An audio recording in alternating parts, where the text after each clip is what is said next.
Faith never imagined that a whirlwind romance with Loren would end in a storm of fear and uncertainty.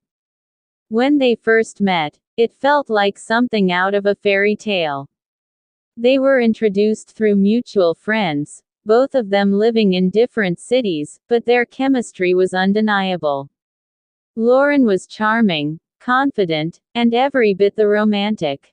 He spoke with such passion about his future plans, especially when it came to their shared dreams of a life together. Faith, who had struggled with self-doubt in previous relationships, was captivated by Loren's attention.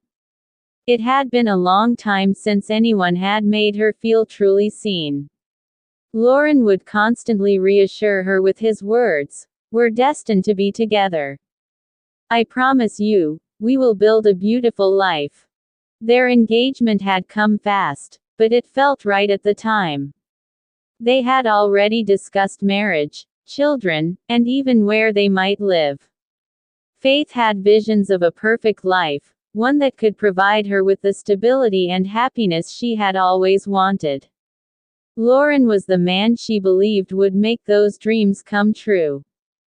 But as with all relationships, the excitement and euphoria of love began to fade, replaced by the realities of living together and facing challenges as a couple. And one day, in the midst of what was supposed to be a blissful engagement, Faith began to sense something unsettling.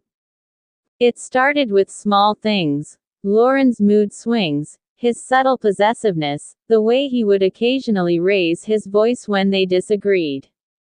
Faith had always been quick to brush off minor conflicts in the past, but Loren's outbursts seemed different. They didn't feel like typical arguments.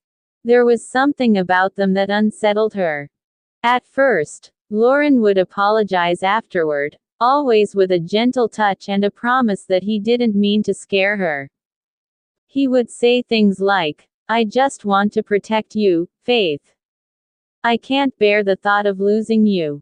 But over time, his need for control became more pronounced. Faith began to notice the constant checking of her phone, the way he demanded to know where she was going and who she was talking to. When they went out with friends, Loren's eyes would often scan the room, as though watching for any sign that another man might be too interested in her. One evening, when they were having dinner at a local restaurant, a harmless conversation with an old acquaintance of Faith's turned into a full-blown argument. Loren's voice had risen, drawing the attention of other diners as he interrogated Faith about the encounter. "I don't like the way he was looking at you, Faith," Loren said sharply, his hand gripping his glass of water a little too tightly. "It was nothing, Loren," Faith replied, feeling embarrassed by his reaction. "It's just